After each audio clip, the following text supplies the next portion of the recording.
Olá, irmãos, graça e paz de Jesus. Bom dia a todos. Estamos voltando ativa na nossa escola bíblica dominical, nosso primeiro dia de aula do nosso ano de 2021. Graças a Deus, no ano de 2020, mesmo diante de todo o caos que a pandemia causou no mundo, nós permanecemos firmes com as nossas aulas de escola dominical, mudamos do nosso meio presencial para o meio online e não perdemos a intenção e a ação de abençoar a nossa igreja com a palavra do Senhor. Então estamos reiniciando o ano letivo de 2021 e neste ano nós vamos trabalhar com este tema, 30 anos que mudaram o mundo. Esse estudo vai ser feito a partir da nossa revista Atos dos Apóstolos. Atos dos Apóstolos, 30 anos que mudaram o mundo, editora cristã evangélica.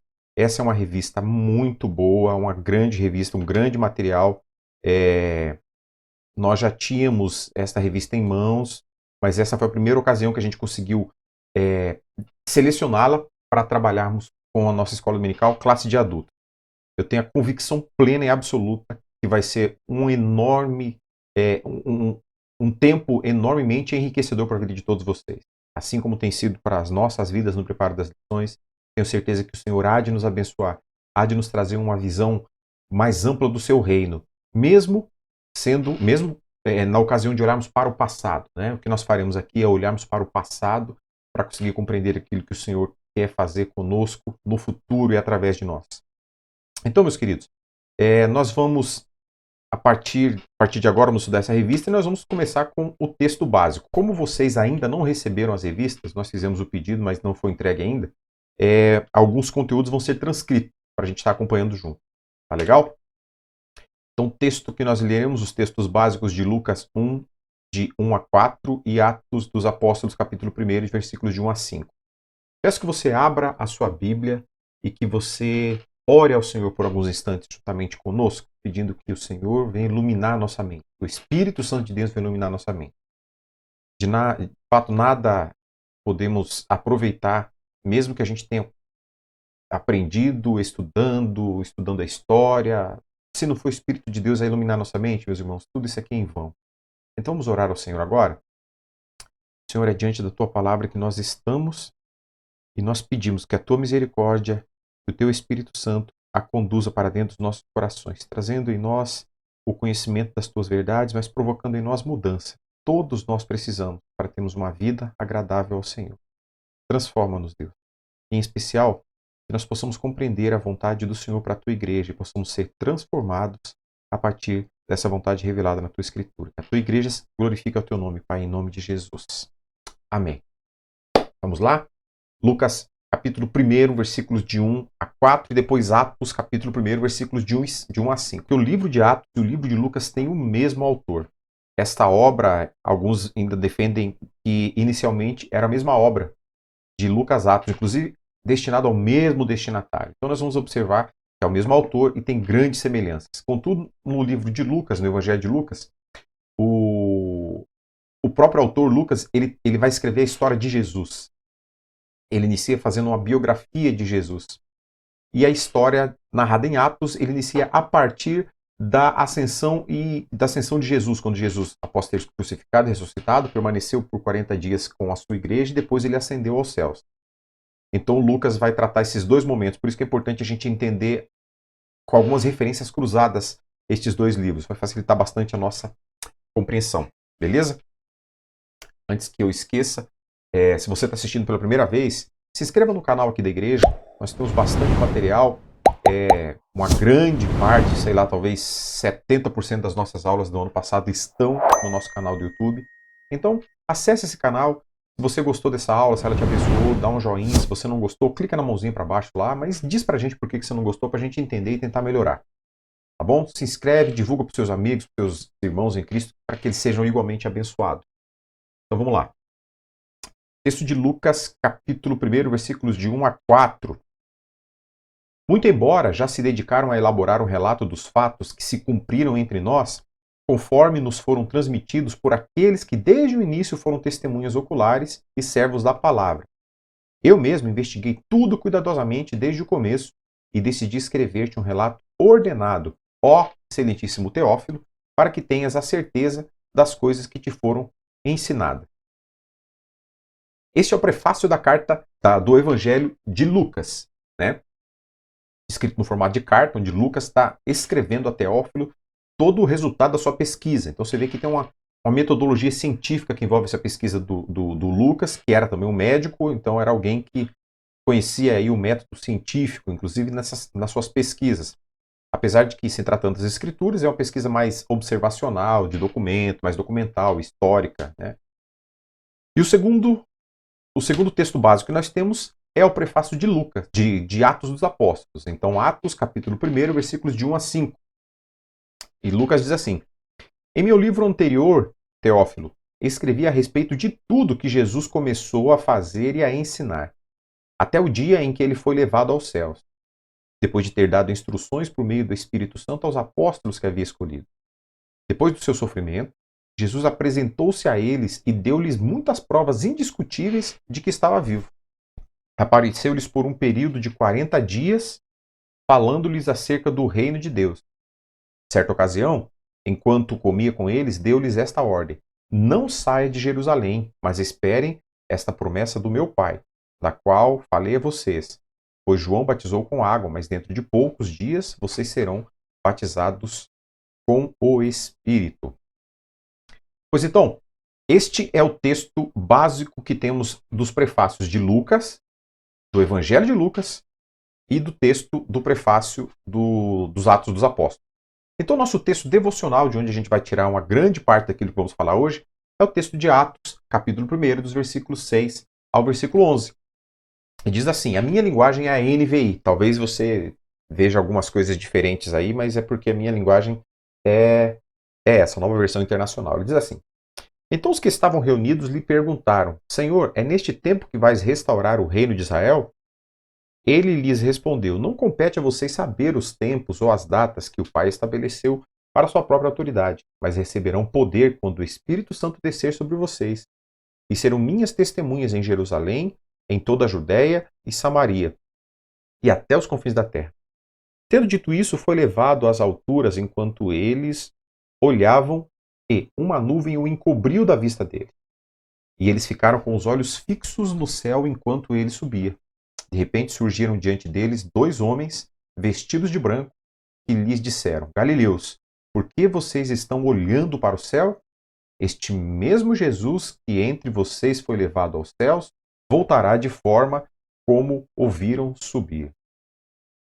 Então estão aí os nossos textos básicos, o nosso texto devocional, e agora nós vamos entrar no conteúdo da revista. Lógico, vamos utilizar e observar tudo isso que nós compreendemos até agora destes textos devocionais que nós lemos. Pois bem, irmãos, então o texto que nós estamos vendo, o conteúdo que nós vamos estudar nesta revista de Atos, essa revista vai ter ela tem um conteúdo extenso, são 17 capítulos, que vai mostrar toda a história da criação da igreja. Aquela igreja que iniciou em Jerusalém, com aproximadamente 12 pessoas, os 12 discípulos de Cristo ali, os 12 apóstolos de Cristo, e essa igreja que posteriormente se tornou em 120, em 3.000, em 5.000, chegou a Roma e expandiu até os nossos dias. Então, basicamente, nós vamos falar de Jerusalém a Roma, dessa amplitude de 12 pessoas para mais de 5.000 pessoas, os processos que o Senhor utilizou para alcançar esse resultado, a forma como o Senhor agiu para chegar no resultado que ele gostaria de agir, as pessoas que ele utilizou para fazer isso, e nós vamos compreender como se deu o crescimento dessa igreja. Quem sabe a gente consiga tirar alguns esclarecimentos e algumas lições do que nós podemos compreender sobre igreja, sobre comunhão de pessoas, sobre o crescimento, sobre fé, sobre oração. Então vamos lá. O livro de Atos dos Apóstolos, ele é um livro histórico do Novo Testamento. Ele é o único livro histórico do Novo Testamento. A gente não tem na literatura de Atos uma literatura profética, uma literatura doutrinária, profética como foram os profetas do Antigo Testamento, nem uma literatura doutrinária como nós temos nas cartas, por exemplo, cartas de Paulo aos Romanos, enfim. Nós temos um conteúdo histórico, um conteúdo de relatos históricos pesquisados, como a gente vai ver daqui a pouco, em alguns momentos à frente, o método que Lucas utilizou para fazer isso. O reverendo Hernandes Dias Lopes chama o livro de Atos como uma fechadura que liga o Evangelho às cartas.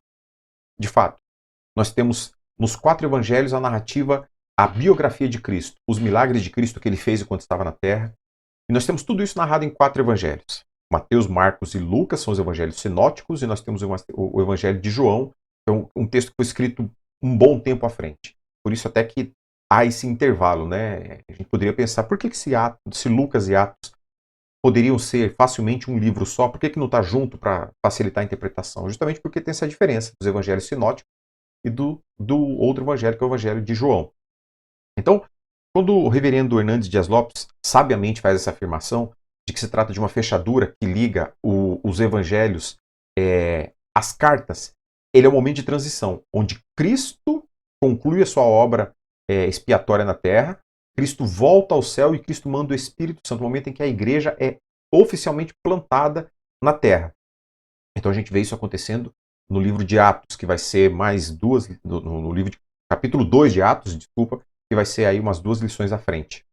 Então, o livro de Atos tem essa característica, fazer a transição do momento em que Cristo deixa a terra, em que os evangelhos encerram a sua função descritiva e biográfica de quem Jesus é, da sua obra, da sua salvação, e entre o momento em que Paulo entra com os romanos na sua carta, de uma das mais doutrinárias que a gente tem. Então, é essa transição e essa forma de mostrar o crescimento da igreja. Então, começou tudo com um pequeno grupo de 12 homens, e esse grupo expandiu. Dentro da podemos até chamar de carta, né? Que é o fim. O Lucas escreveu para o Teófilo. Mas dentro desse livro, nós temos uma divisão muito grande e bem aparente. Entre os capítulos 1 e o capítulo 12, nós temos um protagonismo maior do apóstolo Pedro. Já do capítulo 13 até o capítulo 28, nós temos um protagonismo de Paulo. Alguns há quem sugira, inclusive, que o livro não deveria ter o nome de Atos dos Apóstolos, mas Atos do Espírito Santo providos através dos apóstolos, que de fato é o que aconteceu. Mas a intenção em nominar dessa forma é mostrar o que estes homens de Deus fizeram, apesar do livro não tratar de todos, né? Apenas trata de alguns e mais reconhecidamente desses 2 que nós falamos, Pedro e Paulo. Então, ao final deste livro, nós vamos observar que o crescimento da igreja se deu, o crescimento da fé cristã no mundo e, consequentemente, da igreja, se deu observando esses 3 elementos: oração, Bíblia e pregação da Bíblia, pregação da palavra de Deus. Certa feita perguntaram para Charles Spurgeon, aquele famoso pastor batista, na época que os batistas ingleses ainda usavam a nomenclatura reverendo. Então, perguntaram a ele o que era mais importante, se era a oração ou se era a palavra. E a resposta dele foi muito sábia. Ele diz: pergunte a um pássaro o que é mais importante, a asa direita ou a asa esquerda. Então são 2 elementos que caminham juntos e são inseparáveis. A oração é a Bíblia. E a pregação desta Bíblia, ou seja, a pregação desse resultado de uma vida bíblica, de uma vida de conhecimento bíblico, com a oração, que é o relacionamento íntimo pessoal com as pessoas. Então nós vamos ver, com Deus, perdão. Então nós vamos observar aqui que o sucesso que o Senhor Jesus define na sua igreja e pela qual não ocorreria se não fosse da vontade do Senhor, é essa soma entre a oração, a palavra de Deus e a pregação da palavra de Deus. De nenhuma outra palavra, mas apenas a pregação da palavra de Deus. Então, meus irmãos, nós chegamos na situação histórica de Atos. E quando a gente pensa sobre a situação histórica de Atos, a gente vai entender que aqueles primeiros crentes que serviram ao Senhor, que foram convertidos naquela cidade inicialmente Jerusalém, depois expandiu-se até chegar a Roma, esta igreja, esses primeiros crentes tinham algumas vantagens enunciadas pelo autor. Dentre essas vantagens nós temos a paz romana, a Pax Romana. Foi um movimento de aproximadamente 100 anos em que não houve guerras internas dentro do Império Romano. Não houve nenhum tipo de guerra. Esse movimento iniciou ali cerca do ano 31 antes de Cristo. Aquele movimento em que se deu a revolta dos Macabeus, nesse período de 400 até 50, 30 e poucos anos antes de Cristo. Então, foi um movimento muito conturbado na história de Roma, do Império Romano e os judeus que estavam ali naquele meio. No ano 31 a.C., assumiu o império um imperador chamado Augusto César, e esse imperador conseguiu pacificar todo o Império Romano. Toda a superfície da terra, que era administrada por romanos, pelo Império Romano, houve paz. E essa paz romana foi um dos elementos fundamentais para o crescimento desse evangelho, para que esse evangelho alcançassem os lugares onde o Senhor prometeu que eles alcançariam. Ou seja, a paz reinou sobre o Império Romano. A segunda grande vantagem, a segunda grande bênção que o Senhor Deus deu aos cristãos daquele primeiro século foi a língua grega. O mundo era muito grande, muitos idiomas eram falados, mas o idioma oficial do Império Romano era o latim. Um idioma extremamente difícil para poucos, de forma que poucos falavam, muitos não compreendiam, e a escrita era muito mais complicada. Então, através da língua grega, nós temos a escrita do Novo Testamento, todo o Novo Testamento foi escrito em grego, e nós temos uma tradução do Antigo Testamento para o grego. Essa tradução que aconteceu aí pouco tempo antes do nascimento de Jesus, alguns poucos séculos antes, que é a Septuaginta, é a versão do hebraico bíblico, do hebraico, onde é a língua oficial do Antigo Testamento, para o grego. De modo que as pessoas que viveram no ambiente do Novo Testamento já tinham acesso às escritas do Antigo Testamento. Eles já tinham acesso à Torá, aos principais livros traduzidos no seu idioma e podiam desfrutar desse conteúdo. E o terceiro elemento que o Senhor concedeu aos primeiros cristãos para que fossem abençoados no sucesso de levar o evangelho e da expansão da igreja foi a fé judaica.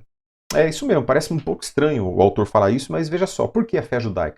Porque a fé judaica tinha elementos individuais, elementos exclusivos dela, dentre os quais o monoteísmo judaico. Os judeus acreditavam em um único Deus. Eles tinham a sua regra de fé e prática, que era a Torá, os 5 livros do Antigo Testamento, 5 livros iniciais do Antigo Testamento, e mais a tradição oral, fazia alguns outros elementos complementares. E além disso, o tipo de culto, que era um culto teocêntrico, um culto que agradava o paladar de romano. Do outro lado, nós temos os romanos, que eram pessoas que tinham uma cultura politeísta extrema, adoravam inúmeros deuses, sem nenhum receio de que um ficasse com ciúmes do outro. Eles não tinham uma ordenação centralizada, não tinham um livro que os dissesse o que eles deveriam, de que forma eles deveriam cultuar. Os judeus tinham a sua Torá. Então, esse tipo de elemento facilitou, esses 3 elementos facilitaram o processo de evangelização, de estabelecimento, de crescimento da Igreja de Cristo, naquele primeiro momento onde Atos foi escrito, onde a Igreja de Cristo se expandiu. Mas nem tudo são flores. Havia esses elementos positivos, mas havia também barreiras. E o autor aqui ele narra para nós 2 grandes barreiras dos primeiros crentes. A primeira dela é o fato do evangelho ser escandaloso para os judeus. Por que o evangelho de Cristo era escandaloso para os judeus? Primeiramente, pelo mensageiro. Os mensageiros do evangelho de Cristo não eram homens letrados.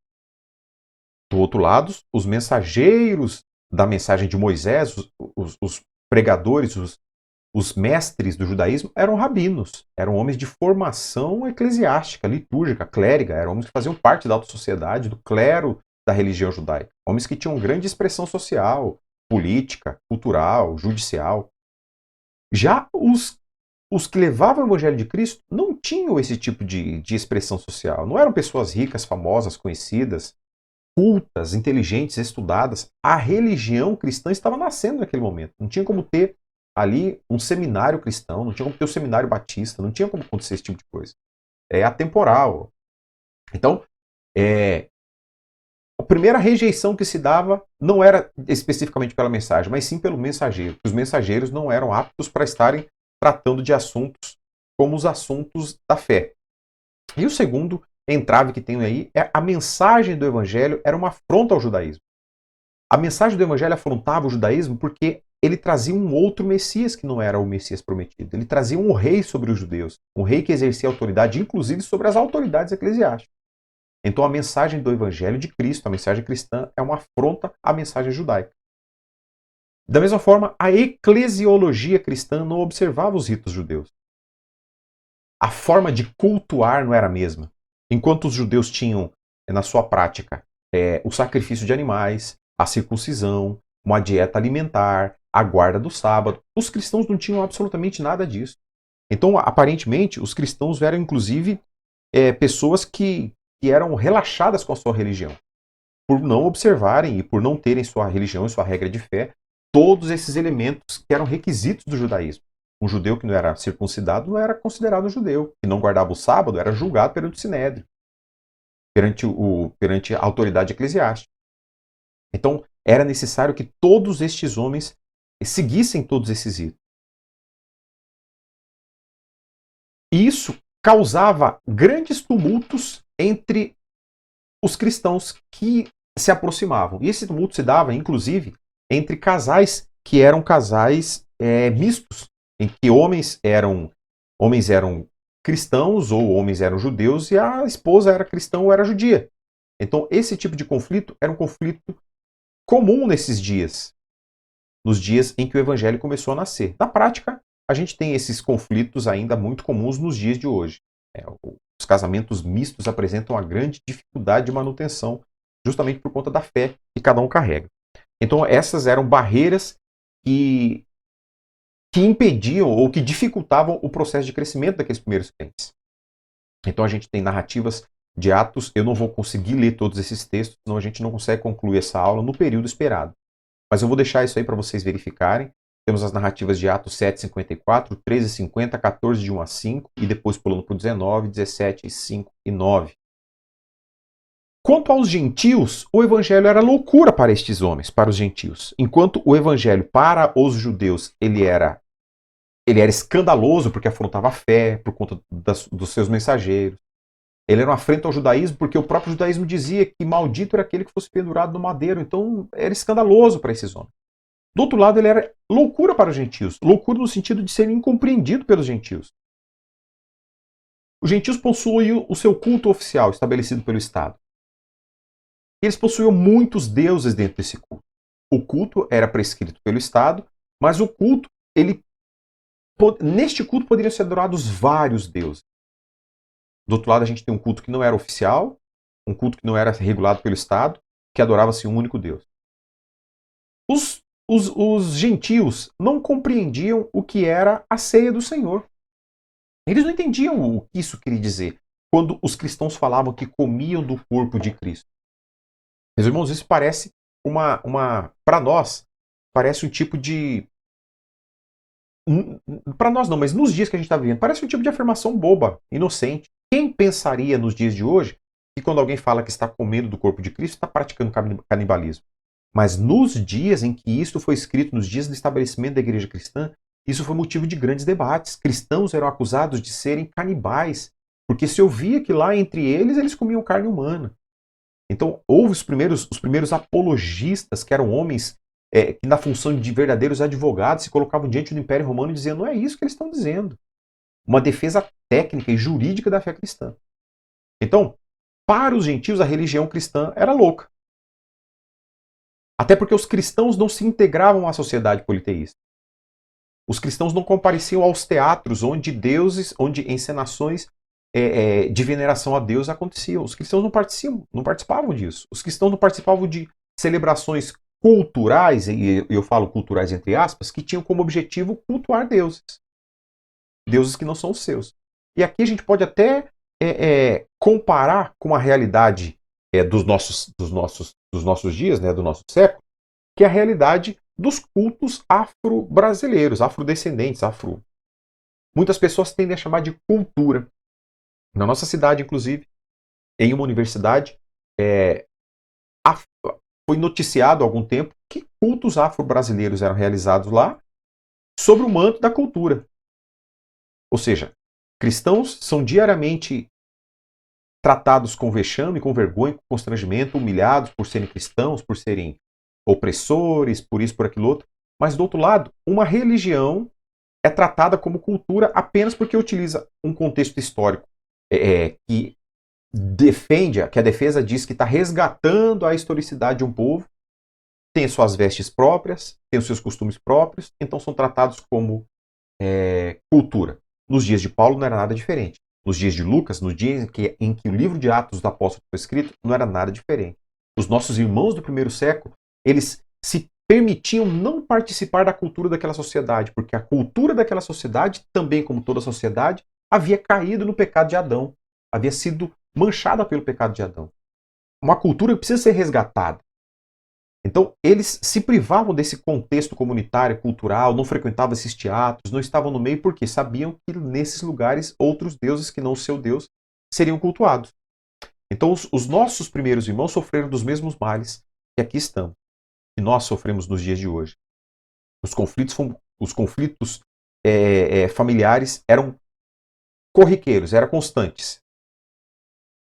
Então, pensamos um pouquinho, vamos pensar um pouco. Será que a dificuldade em trazer pessoas para Jesus nos dias de hoje aumentou ou diminuiu? Será que é mais fácil trazer pessoas para os dias de hoje, para Jesus, pregar o evangelho nos dias que a gente vive? Nos dias de Paulo, nos dias de Lucas, nos dias de Atos dos Apóstolos, voltando um pouquinho,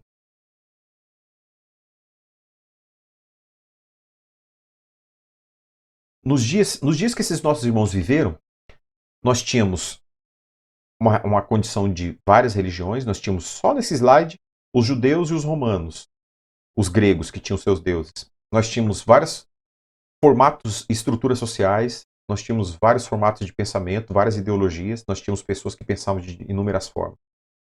Nada mudou de lá para cá. Nós vivemos em dias em que a cultura é muito imiscuída da fé, em que pessoas usam a cultura para justificar a sua fé, em que pessoas fazem o que querem fazer e justificam com a fé. O próprio cristianismo, através da pessoa da Igreja Católica, matou milhares de pessoas justificando a sua fé. Nós temos sacrifícios de criança em rituais de magia negra, até os dias de hoje. Então, será que há diferença na intensidade, nos riscos e nos desafios que a pregação do Evangelho nos oferece, em comparação com aquilo que os irmãos nossos do primeiro século sofreram? Não é para a gente responder, é para a gente pensar, refletir, e depois a gente tira as nossas conclusões sobre isso. Queridos, agora sobre a autoria do livro de Atos. Normalmente a gente fala de autoria no começo, mas eu preferi seguir o roteiro da revista para a gente conseguir ter um padrão nessa caminhada. Então, quem o texto diz para nós que é o autor? Ninguém. Na verdade, nem o livro de Atos, nem o livro de Lucas informa que Lucas é o autor. Quem vai nos dizer isso é uma tradição bíblica, é uma pesquisa de autores renomados que vai nos atestar que Lucas é o autor do livro, tanto do Evangelho de Lucas, quanto da carta de Atos escrita a Teófilo. Isso a gente pode encontrar também, não apenas em doutrina atual, não apenas em doutrina dos nossos séculos, né, dos teólogos dos presentes séculos, mas podemos encontrar na própria Bíblia, mencionados através de outros autores. Por exemplo, Paulo mesmo atesta a pessoa de Lucas, fala quem é o Lucas, mostra quem é essa pessoa. Quando Paulo escreve a Colossenses 4, 10 a 14, ele diz assim: Aristarco, meu companheiro de prisão, envia saudações, bem como Marcos, primo de Barnabé. Vocês receberam instruções a respeito de Marcos, e se ele for visitá-lo, recebam-no. Lucas, o médico amado, e Demas enviam saudações. Então aqui, o próprio Paulo está informando da existência de Lucas. Esse homem que escreveu uma carta sem assinar essa própria carta, mas apenas para cumprir uma obrigação, podemos compreender como um contrato, uma encomenda do próprio Teófilo, que tudo nos leva a crer que era um nobre. Então, o Paulo está falando, o Paulo está mencionando esse Lucas. Talvez se não fossem essas literaturas paralelas, não saberíamos quem é essa pessoa. E a gente vai observar que o próprio Paulo escreve algumas vezes sobre este jovem médico chamado Lucas. Ele escreveu nos Colossenses, ele escreveu na carta irmã dos Colossenses, que era a carta a Filemon, que eu não mencionei aqui. Vou voltar aqui. Por questão de espaço e de tempo. E ele escreveu também a Timóteo, a sua última carta, a segunda carta de Paulo a Timóteo. Ele escreveu no capítulo 4, versículos 10 e 11. Olha só. Pois Demas, tendo amado este mundo, abandonou-me e foi para Tessalônica. Crescente foi para a Galácia e Tito para a Dalmácia. Só Lucas está comigo. Traga Marcos com você, porque ele me é muito útil ao ministério. O Demas, você percebe nesses dois versículos que nós lemos que o Demas, que era aquele que estava com Paulo, naquela prisão que Paulo estava, na prisão de Roma, o Demas abandonou Paulo. Você observa que quando Paulo escreve aos Colossenses, e ele também escreve, ele repete isso quando ele escreve a Filemon, ele diz assim: Lucas, o médico amado, e Demas enviam salvações. Pessoas que estavam com ele, talvez não presos, talvez o visitando, mas estavam com ele.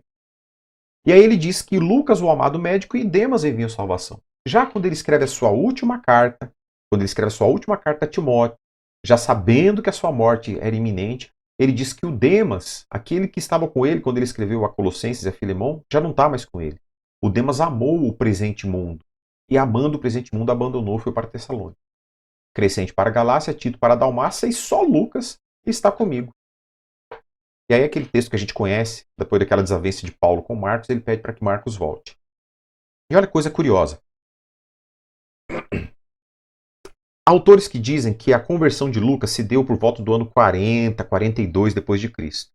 Se esse fato for verdadeiro, Lucas não teria visto nosso Senhor Jesus Cristo em vida ou não teria sido salvo em vida e cultuado ao Senhor Jesus em vida. O fato é que o Paulo, que é uma das pessoas mais próximas que Lucas tem, através da vida de Paulo, nós temos duas pessoas que fundaram uma igreja, a gente vai ver daqui a pouco, a igreja de Antioquia, que é onde o Lucas veio a ser convertido. Durante uma grande recessão no Império Romano, o imperador chamado Cláudio dispensou Lucas do seu serviço médico no Império. E logo em seguida, Lucas, na pregação do evangelho que aconteceu na sua igreja em Antioquia, da Síria, não Antioquia da Psídia, a Antioquia da Síria, Lucas ouviu o evangelho, converteu-se ao Senhor Jesus, entregou sua vida a ele e iniciou o seu ministério. A gente lembra que Paulo era um homem que tinha doenças. Paulo morreu idoso e já com algumas doenças. E Paulo diz que ele tinha um espinho na carne, era a doença que ele pediu que Deus o curasse, mas Deus não o curou. E a gente consegue observar como Deus é grandioso, poderoso, maravilhoso, e Deus cumpre os seus planos. Deus não curou a vida de Paulo, Deus não tirou de Paulo a sua doença, mas Deus deu um médico particular a Paulo, alguém que acompanhou Paulo praticamente da sua segunda viagem missionária até o final da sua vida. Então a gente vê essa figura, este homem, este é o autor de Lucas, o autor de Atos, este grande companheiro de Paulo, este que esteve com Paulo praticamente ali do começo da segunda viagem missionária de Paulo até o final da vida desse grande apóstolo. Lucas estava com ele. Esse é o Lucas, ali companheiro de Paulo na segunda e terceira viagem missionária, bem como na viagem a Roma, onde ele foi preso definitivamente até a sua morte. O que o Novo Testamento diz a respeito de Lucas, o autor? Aí nós já lemos no prefácio, né? Eu não vou colocar o prefácio novamente, apenas por razão de tempo, mas a gente vai pegar uns pedaços desse prefácio para a gente pensar. Então, o que o Novo Testamento diz a respeito de Lucas, o autor? Prefácio de Lucas e Atos. Primeiro, um relato dos fatos que se cumpriram entre nós. O Lucas, quando ele começa a escrever tanto o livro de o Evangelho de Lucas, quanto o livro de Atos, ele começa a dizer de onde vieram as informações. Você observa que nos dias de hoje, pessoas querem levantar fake news por todo lado. Tem pessoas que levantam fake news sobre remédios, pessoas que levantam fake news sobre pessoas, sobre opiniões, sobre política, sobre crimes, inclusive. Lucas, sendo um médico, alguém que tem o conhecimento científico e acadêmico, se preocupou muito em dizer de onde ele tirou essas informações que ele vai estar dizendo nessas duas cartas, tanto no Evangelho quanto quanto no livro de Atos. Ele se preocupou em dizer de onde ele tirou isso. Então ele está revelando as suas fontes bibliográficas, o processo científico de Lucas, ao afirmar tudo que ele vai dizer. Primeiro, um relato, primeiro ele vai dizer sobre os eventos históricos. O que ele escreveu partiu de eventos históricos. Lembrando, se for verdade a afirmação de que Lucas se converteu no ano 42, 9 anos depois que Jesus havia morrido, ressuscitado e subido ao céu, Lucas não acompanhou Jesus em vida. Então, esse primeiro relato, Lucas extraiu de eventos históricos.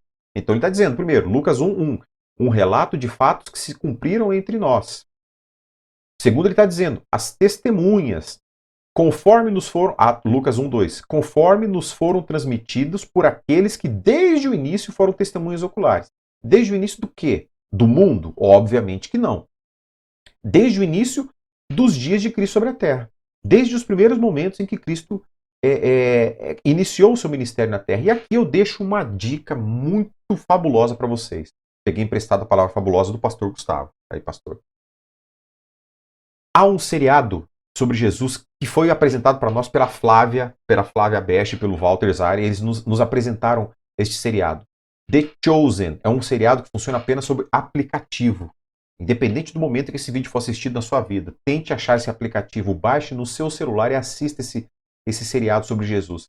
Ele é muito lindo, ele mostra os momentos em que Cristo chamou as pessoas, ele mostra um pouco da vida dessas pessoas.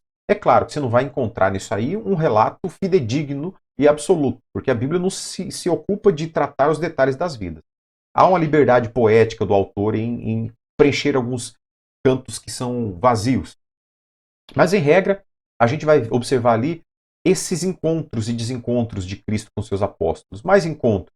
Então a gente vê o chamado de quem? Dessas testemunhas contemporâneas. Pessoas que foram que nos foram transmitidas conforme nos foram transmitidas por aqueles que desde o início foram testemunhas oculares, que viram os fatos acontecerem, que perceberam, que observaram, que estavam lá quando os milagres aconteceram.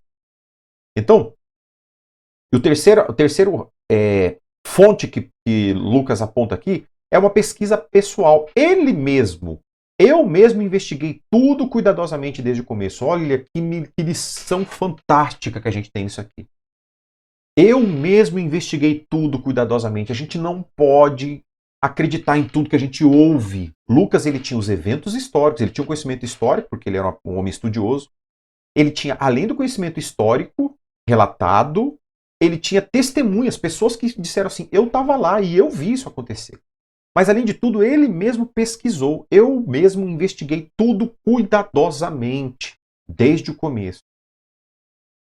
Terceiro, escrito. Ele resolveu e decidiu escrever-te um relato. Ele resolveu reunir os eventos históricos, ele reuniu as testemunhas contemporâneas, ele fez a sua pesquisa e depois disso tudo pronto, ele resolveu escrever tudo isso, para que não ficasse apenas, para que não aumentasse a tradição oral, que era a conversa que saía de boca a boca, o que a gente chamou de conhecimento empírico, né? É aquilo que é o costume que vem de um para o outro e que a gente não consegue encontrar o lastro de onde saiu.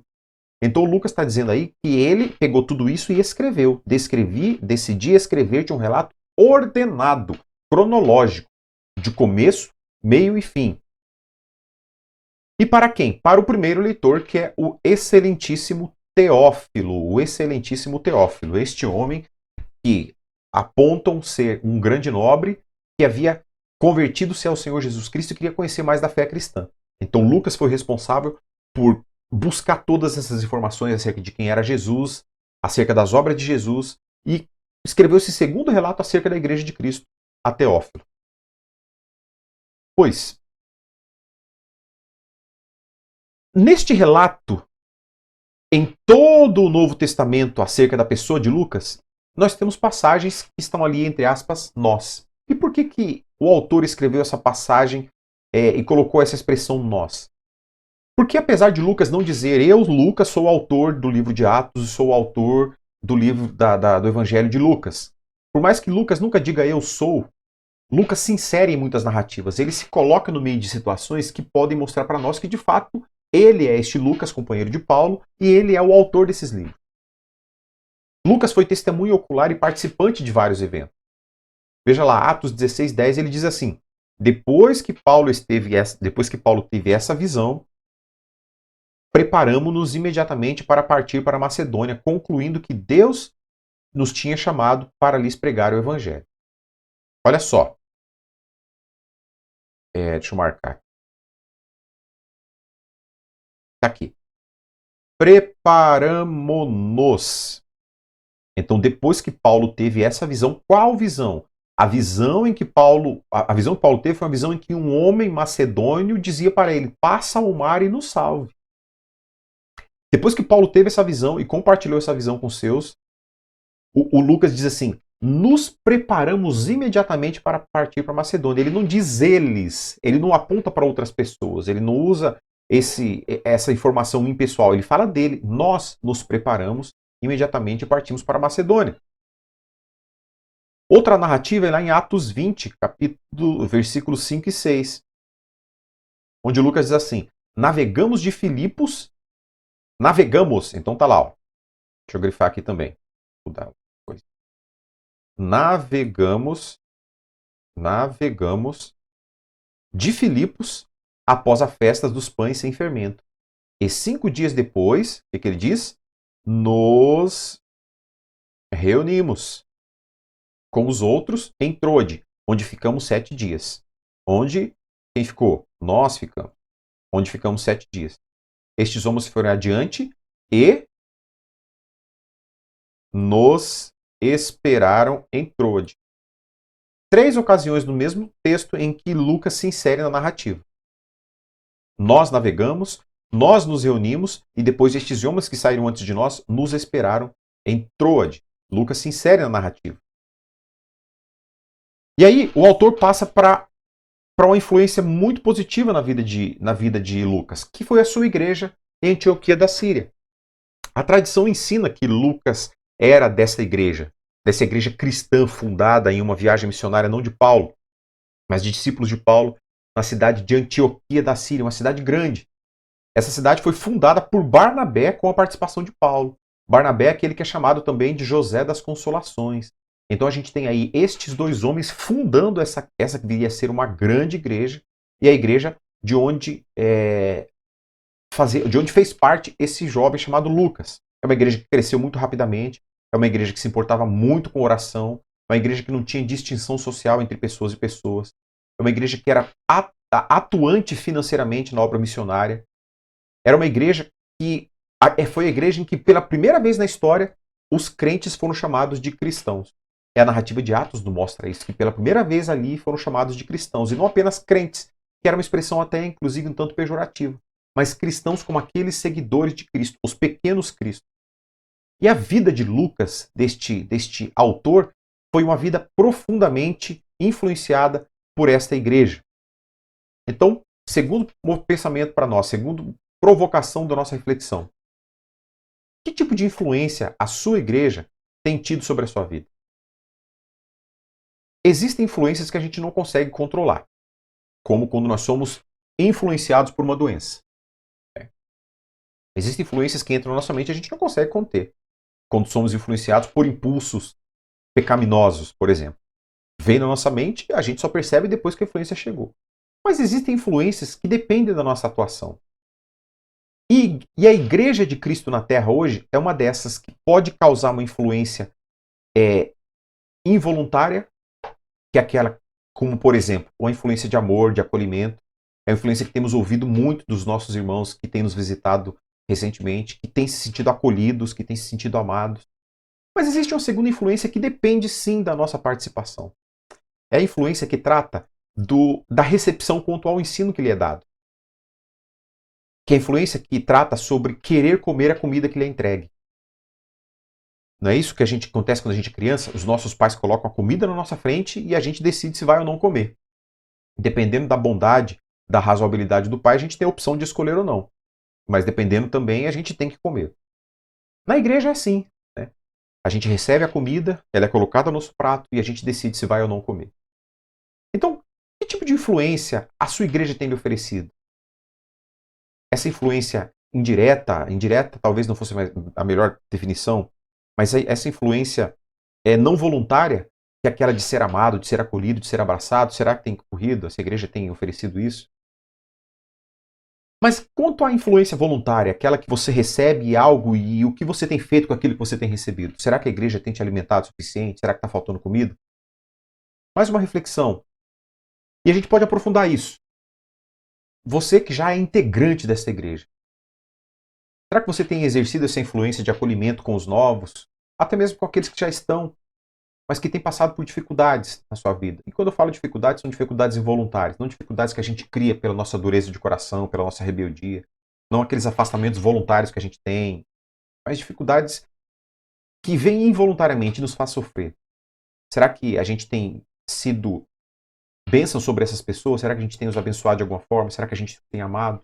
Será que a gente tem provido alimento? Será que a gente tem dado comida, sombra para que essas pessoas possam se alimentar e possam descansar longe do calor causticante do sol? Para pensar. Vamos lá. E aqui nós partimos para o ponto 3 da revista, onde ele fala sobre os personagens do livro de Atos. Aqui ele não vai tratar nome das pessoas, não vai falar o nome, vai falar sobre essas pessoas que faziam parte de todo o contexto de Atos, que de uma forma ou de outra, direta ou indireta, tendo protagonismo ou sendo um figurante, aparece no livro de Atos. Então quem são essas pessoas? Primeiro, eram pessoas leigas, sem nenhuma qualificação intelectual, ou muitas vezes sem nenhuma qualificação, sem nenhum reconhecimento social. Não eram pessoas ricas, não eram pessoas estudadas, não eram rabinos, não tinham formação teológica. A gente vê no texto de Atos 4,13, vendo a coragem de Pedro e de João, e percebendo que eram homens comuns e sem instrução, ficaram admirados e reconheceram que eles haviam estado com Jesus. Quem eram essas pessoas? Esses aqui, ó. Percebendo. Esses aqui, ó. Pedro, João. O que as pessoas perceberam de Pedro e João? Que eram homens comuns e sem instrução. Mas que ao mesmo tempo eram homens corajosos. Corajosos por quê? Porque eles eram bravos, valentes, porque eles enfrentavam as pessoas, porque ele dava tapa na cara do fortão. Não, porque esses homens eram capacitados do poder do Espírito Santo que estavam nele. E isso lhes faziam, como a própria palavra usa algumas expressões, intrépidos. Eles não tinham medo de pregar o evangelho. Óbvio que aqui a gente está falando no momento posterior à assunção de Cristo. Porque o próprio Pedro, no momento da crucificação de Cristo, não mostrou toda essa coragem. Mas aqui esses homens haviam sido revestidos do Espírito Santo de Deus. Então o fato é que eles eram cheios do Espírito Santo, mas eles eram pessoas que não tinham a sua qualificação formal, acadêmica, de banco, de faculdade. Eles não tinham isso. Meus irmãos, a gente pode perceber que nos dias de hoje, assim como nos dias de Cristo, nos dias de Atos, a igreja cresce não pela mão dos acadêmicos, dos catedráticos, dos teólogos, dos doutores, dos pós-doutores. A igreja cresce pelas mãos daqueles que não têm toda essa academia. São aqueles irmãos de bom coração, de boa fé, que têm amor no seu coração, que cuidam uns dos outros. É lógico que aquele alimento pesado, aquele alimento mais sólido, vai ser dado por aquelas pessoas que se dedicaram mais tempo a fazer isso. Mais tempo a estudar. Muitas pessoas que abriram mão de estar passeando, brincando e se confraternizando com outros, muitas vezes, para estar preparando esse alimento mais sólido. E isso é louvável, a igreja precisa disso. Mas não são apenas essas pessoas que sustentam a vida da igreja. A igreja cresce a partir daqueles que, embora não tenham essa formação acadêmica, têm um coração voltado para a obra, que se dedicam, que trabalham, que se esforçam. É aquele irmão que está lá o dia inteiro trabalhando, de segunda a sábado até o meio-dia, está lá vendendo carro, está lá vendendo a moto, que está vendendo roupa numa loja, que está trabalhando na construção civil, que está trancado no escritório, mas que todo dia ele tira um pouquinho de tempo para preparar a sua lição, no domingo ele está dando a sua aula na escola dominical. Aquela pessoa que, embora não tenha qualificação acadêmica, que não é um teólogo, que não é um mestre, que não tem o seu doutorado, mestrado, está lá cuidando das criancinhas, ensinando aquelas crianças no caminho que elas vão andar, dando aulinha na escola dominical, servindo às mesas, visitando os enfermos. Isso é o que provoca o crescimento dessa igreja de Cristo, entende? E é isso o que mais existia na igreja de Atos. Vai chegar nesse momento, mas eu quero só citar porque me veio na mente agora. Na instituição dos diáconos, que é feita no livro de Atos, nós temos ali duas instituições muito claras, onde as viúvas dos helênicos reclamavam que a divisão de comida era desigual, ou seja, elas não estavam recebendo a mesma quantidade de comida que as outras. E naquele momento, os apóstolos de Cristo instituem os diáconos. Mas eles não instituem apenas um diácono ou um sistema diaconal. Ali fica claro duas diaconias dentro da igreja.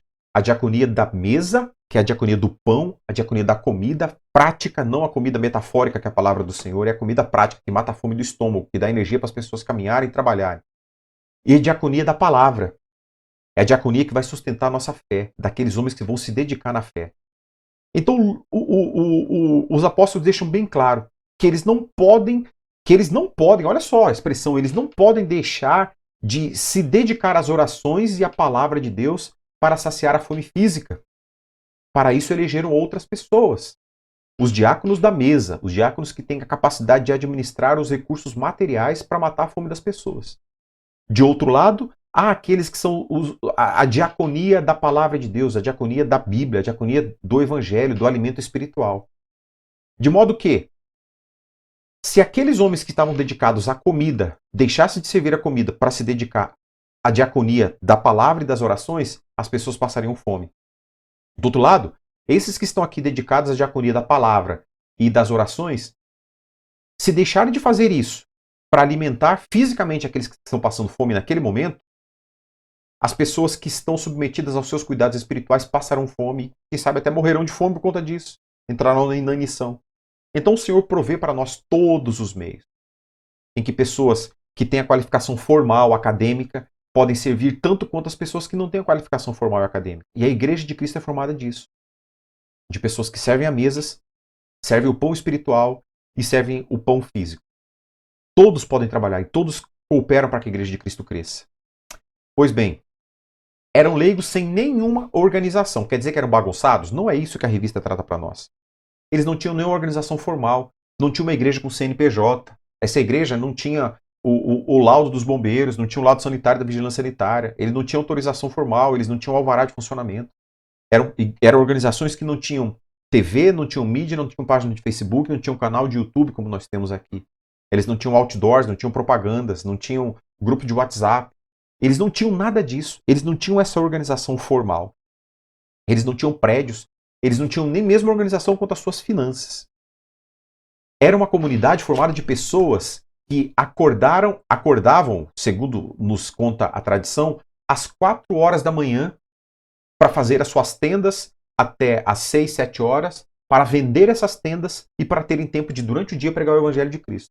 Olha que realidade que nós vivemos. Tem uma coisa diferente? Creio que não. A nossa grande maioria de nós tem essa mesma responsabilidade. A gente divide o nosso tempo entre o nosso trabalho, que sustenta, que traz, pelo qual o Senhor proveu o alimento da nossa casa, e ao mesmo tempo a gente está trabalhando na obra de Cristo. A igreja de Atos é muito semelhante à nossa igreja nos dias de hoje, a qualquer igreja dos dias de hoje.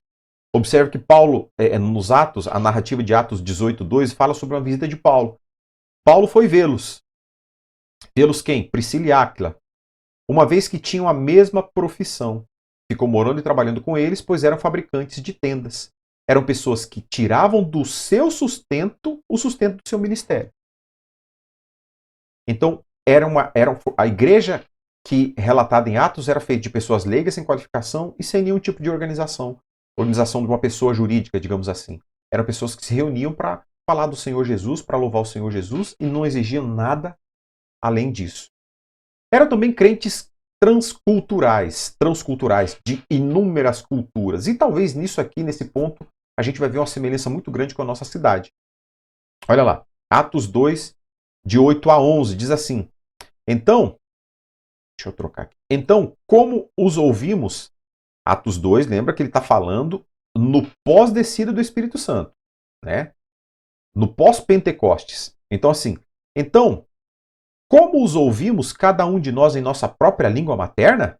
Olha lá, partos, medos, elamitas, habitantes da Mesopotâmia, Judéia, Capadócia, do Ponto, da província da Ásia, Frígia, Panfilha, Egito, das partes da Líbia próximo a Cirene, visitantes vindo de Roma, tanto judeus quanto convertidos ao judaísmo, cretenses e árabes. Nós os ouvimos declarar as maravilhas de Deus em nossa própria língua. Olha a quantidade de gente que estava naquela igreja reunida em Jerusalém naquele tempo. Era uma multiculturalidade grandiosa. A igreja de Cristo que se reunia na cidade de Jerusalém, no advento do Pentecostes, era uma igreja multicultural. Nossa, como seria lindo a gente ter uma igreja hoje multicultural. Gente de outras tribos. Seria tão legal a gente cultuar o Senhor do lado de um indiano, do lado de um chinês, do lado de um paraguaio, do lado de um americano, do lado de um árabe, do lado de um russo. Porque lá no céu, no dia que nos encontrarmos com o Senhor, a gente estará do lado de irmãos de todas essas nacionalidades. E aqui na nossa cidade de Foz do Iguaçu, nós temos milhares de nações representadas. Milhares de etnias, milhares de línguas. Então a realidade de lá para cá não mudou muito. O que mais que a gente tem? Estes crentes eram unidos. A igreja que vai ser relatada no livro de Atos era formada de crentes que eram unidos. Olha lá, Atos 4, 32 a 35.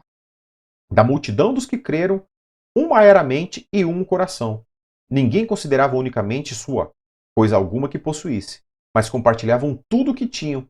Com grande poder, os apóstolos continuavam a testemunhar da ressurreição do Senhor Jesus, e grandiosa graça estava sobre eles.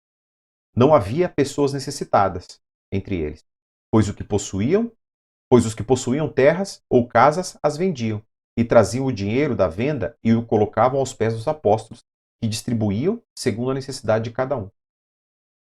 Não dá tempo de tratar muita coisa aqui, mas eu só quero observar algumas coisas. E óbvio que o foco do texto é a unidade dos cristãos. O texto então diz assim: da multidão dos que creram, tinham muitas pessoas, muitas pessoas que ouviram o evangelho, e dessas milhares de pessoas que ouviram o evangelho, uma multidão creu. Ou seja, é a forma que a Bíblia nos diz para converter-se. A gente chama isso de aceitar Jesus. A expressão dos que creram fala daqueles que hoje chamamos de aceitar Jesus.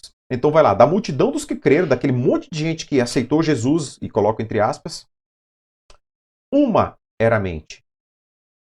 Uma era a mente e o coração. Significa que todos aqueles estavam olhando para a mesma pessoa, que era o mesmo Salvador, Jesus Cristo. Esses homens foram salvos, essas pessoas foram salvas e depois de salvas passaram a comungar, a ter tudo em comum. Uma era a mente e era o coração. Pessoas se preocupavam em ver o evangelho de Deus crescer e ver a obra de Cristo avante. Pessoas que sabiam que tinha muita gente que precisava ser salva no mundo e essa obra precisa avançar. Eles tinham prazer de estar uns com os outros, eles gostavam de estar uns com os outros. Eles queriam fazer de tudo para estar uns com os outros. Mas se preocupavam também com o bem-estar. Diz que ninguém considerava unicamente sua uma coisa. Ninguém achava que tudo que aquilo que ele tinha era só dele. Ou seja, se alguém tinha um jumento, ele achava que aquele jumento não era só dele. Poderia servir aos irmãos. Da multidão dos que creram, uma era a mente e um coração. Ninguém considerava unicamente sua coisa alguma que possuísse. Significa que eu olhava para o meu celular e falava assim, poxa, esse celular pode servir para tanta gente, ele não é só meu. Ele pode ser seu. A gente pode compartilhar as coisas que eu tenho. Não é o Estado me obrigando a dividir. É eu, com o meu coração voluntário, dividindo aquilo que eu tenho. Percebe a diferença sutil das coisas? Porque Deus move pelo coração e Deus mostra que o nosso coração deve ser disposto a dar. Assim como esses irmãos eram dispostos a dar. Ninguém acreditava que era unicamente sua qualquer coisa, mas compartilhavam tudo que tinham voluntariamente. O seu coração se alegrava em compartilhar, não era com dor. E com grande poder os apóstolos continuavam a testemunhar a ressurreição de Cristo e grandiosa graça estava sobre todos eles. Olha lá, não havia pessoas necessitadas. Por que não tinha gente necessitada naquela igreja naquele momento? Porque aqueles que possuíam terras ou casas as vendiam. Aconteceu com Barnabé, ele fez isso. O José das Consolações fez isso. Traziam o dinheiro da venda e o colocavam aos pés dos apóstolos. Será que é isso que aqueles apóstolos da televisão fazem isso? Que aquela apostila da televisão fez quando ela fazia as pessoas passarem a mão no pezinho dela e colocava o dinheiro na cestinha? Não. Pelo seguinte. Porque aqui as pessoas traziam e depositavam aos pés dos apóstolos. E o que os apóstolos faziam? Que o distribuíam segundo a necessidade de cada um. Os apóstolos não ficavam com esse dinheiro. A grande diferença dos apóstolos de hoje para os apóstolos de Cristo. Os apóstolos de hoje pegam o dinheiro das pessoas e ficam com ele. Os apóstolos de Cristo distribuíam segundo a necessidade de cada um. Olha que coisa linda. Distribuíam segundo a necessidade de Cristo, de cada um. Segundo a necessidade de cada um. O texto nos diz também que esses homens, que esses crentes, em especial esses que levavam o evangelho, eles tinham uma grande mobilidade. Primeiro, a gente entende que essa grande mobilidade se deve pelo fato da Pax Romana permitir que essas pessoas viajassem. Ou seja, o Império Romano não apenas teve paz em todo o seu interior, toda a sua administração, todos os lugares onde ele dominava, como também pavimentou grande maioria das suas estradas. Então, as pessoas tinham acesso rápido às outras cidades. Eles podiam viajar em paz, com a segurança de que muito pouco provavelmente seriam assaltados. A grande certeza é que eles fariam suas viagens sem nenhum tipo de violência. Isso permitia a expansão do evangelho. Então essas pessoas que levavam o evangelho, eles tinham uma grande mobilidade.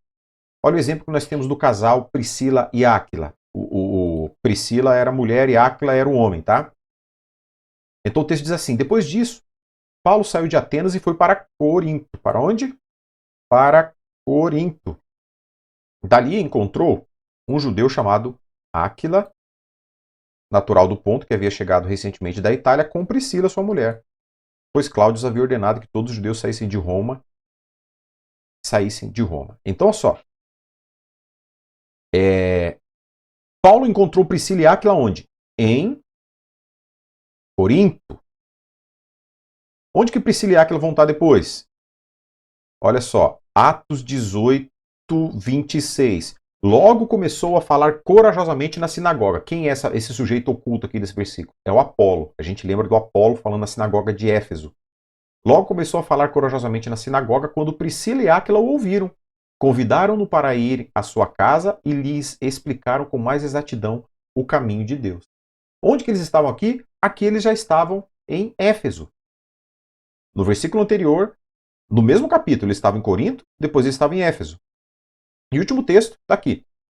Saúdem Priscila e Áquila, meus colaboradores em Cristo Jesus. Quem é esse? Paulo. Escrevendo para quem? Escrevendo para a igreja de Roma, para os romanos. Então ele está mandando que os romanos saúdem Priscila e Áquila.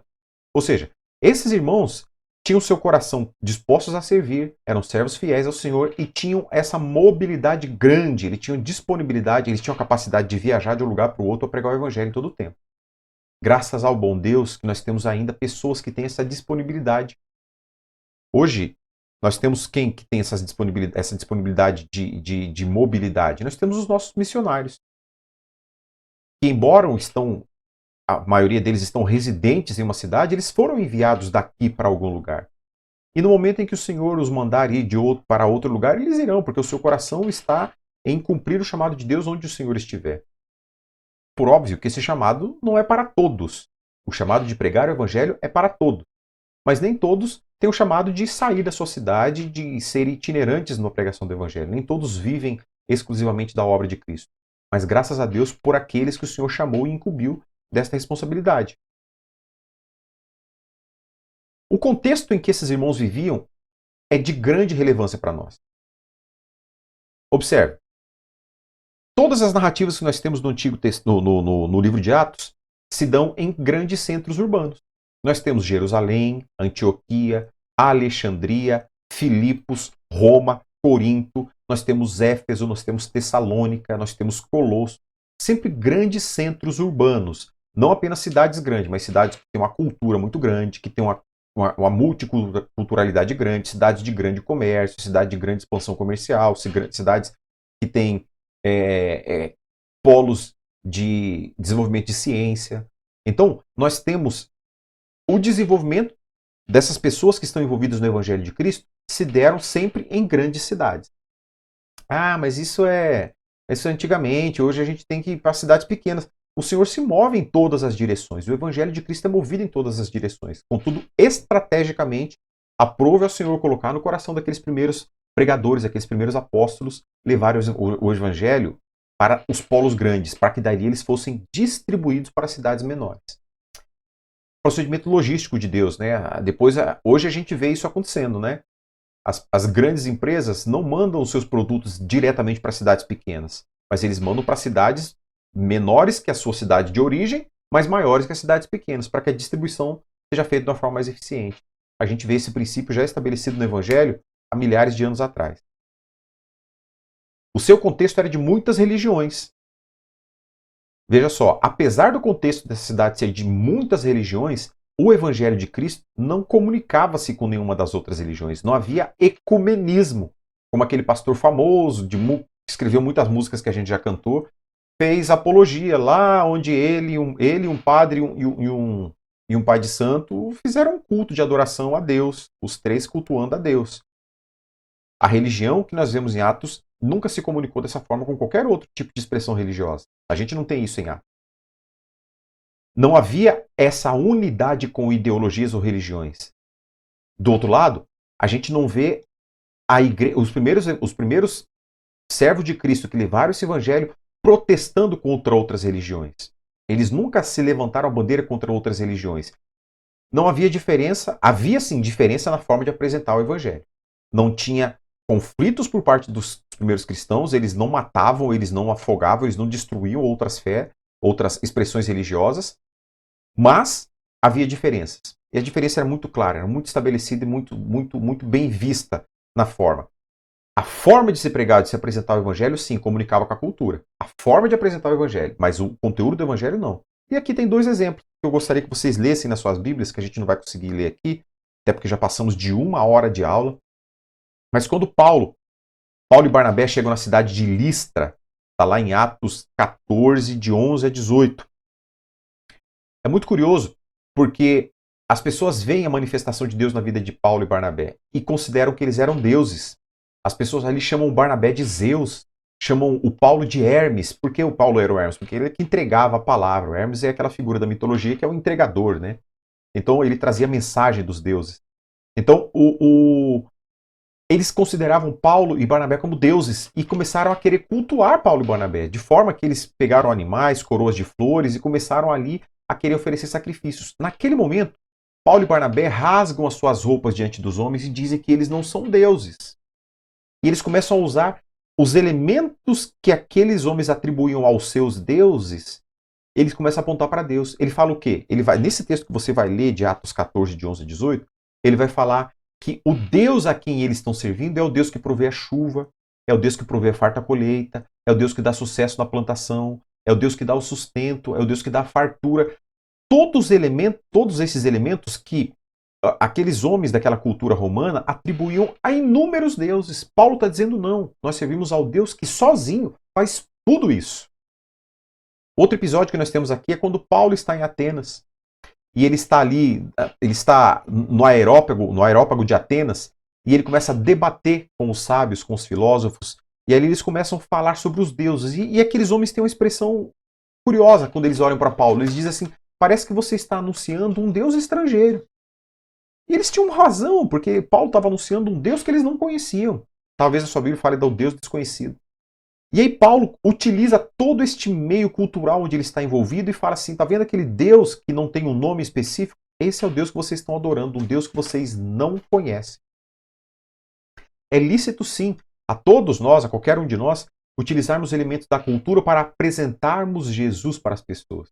Diferente de nós utilizarmos elementos da cultura para misturar a nossa fé. Não é isso o que essa autorização nós não temos do Senhor. Então, nós observamos que esses irmãos que viviam nesses dias eram irmãos ligados na cultura. Não temos motivo para sermos crentes ignorantes. Não temos essa autorização. Deus nunca mandou a gente ser crente ignorante.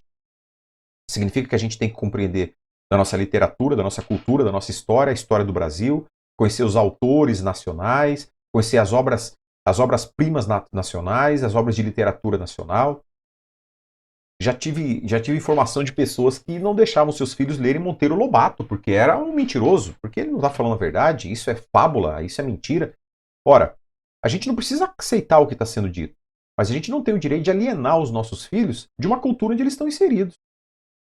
Você gostaria que seu filho fosse o único ignorante da sala que não conhecesse Monteiro Lobato porque o pai acha que está falando uma mentira? Mas ao mesmo tempo o pai deixa o filho ficar assistindo Big Brother. Mas ao mesmo tempo o pai deixa o filho ficar 24 horas jogando. O que é o jogo? Se não a fuga de uma realidade, que a gente pode chamar de uma mentira. Então, nós temos sim a responsabilidade de conhecer a nossa cultura e usar a nossa cultura para apontar Jesus dentro dessa própria cultura. Todas as culturas têm um elemento de divindade. As pessoas atribuem a outros deuses. Nós atribuímos tudo a Deus. Tudo a Jesus Cristo. Tudo ao nosso Senhor e nosso Salvador. Havia também um contexto de rejeição. As pessoas eram rejeitadas por apatia, como foi o caso de Atenas. Não houve violência contra Paulo nessa pregação de Paulo em Atenas. As pessoas só viraram a cara para Paulo. Viraram a cara para Paulo e ignoraram a sua pregação. Mas havia também muitas rejeições por violência. Como foi o caso da fuga de apedrejamento do Paulo quando ele estava pregando em Icônio, Atos 14, o texto anterior ao que nós lemos agora. Paulo pregando em Icônio, as pessoas ameaçaram de apedrejar. Quando ele ficou sabendo que ele seria apedrejado, ele fugiu para onde? Para Listra e para Derbe. Só que em Listra e Derbe ele não teve a mesma benesse. Ali ele foi apedrejado e as pessoas só pararam de apedrejá-lo porque imaginavam que ele estava morto. Então, há um contexto de rejeição contínua do Evangelho. E todos nós seremos submetidos a ele, todos nós que nos prontificarmos a pregar o Evangelho. Seja a violência, a rejeição por apatia, as pessoas vão virar a cara para a gente, as pessoas vão ignorar o que a gente está falando. Pode até ser uma apatia um pouco mais agressiva verbalmente, a gente pode ser xingado, como a gente é chamado de ignorante, de obscurantista, de burro, de não sei o que, seu crente idiota. Faz parte do processo de apatia. Mas há também a violência, a rejeição com violência. Isso não acontece conosco aqui no Brasil. Raramente vai acontecer isso por aqui. Até porque tem leis que protegem a nossa manifestação de crença. Mas isso acontece com os nossos irmãos que estão na Síria. São mortos. São mortos. Tem a sua cabeça decapitada por pregar o Evangelho. Então, o contexto de rejeição é presente em alguns lugares mais intensamente do que nos próprios dias dos apóstolos, em outros lugares de uma forma um pouco mais discreta, mas o contexto de rejeição ainda existe.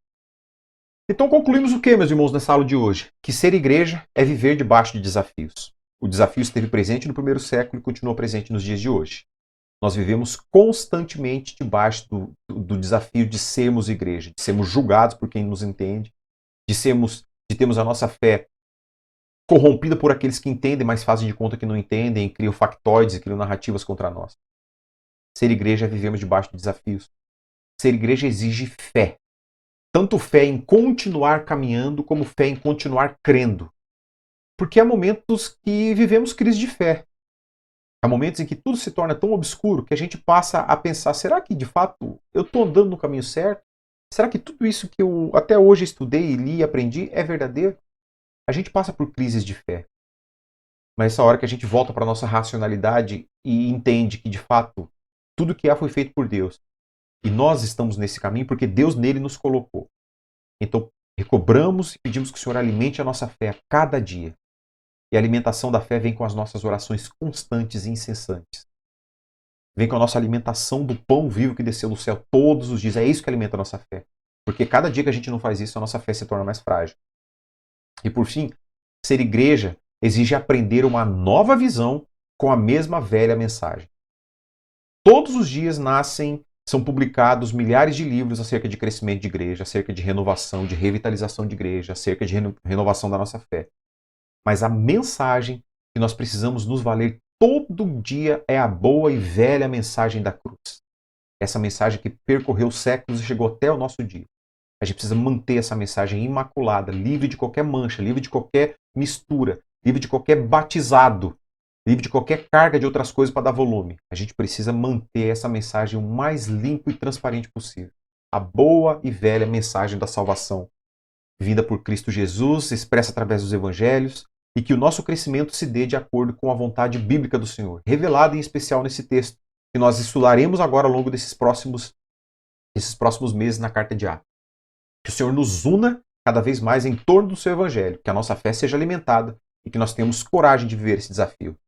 Que o Senhor te abençoe, que você tenha uma semana abençoada e logo mais daqui a pouco a gente se encontre para cultuar o Senhor junto. Amém, meus queridos? Que Deus abençoe e tenham a paz do nosso Senhor Jesus. Abraço a todos.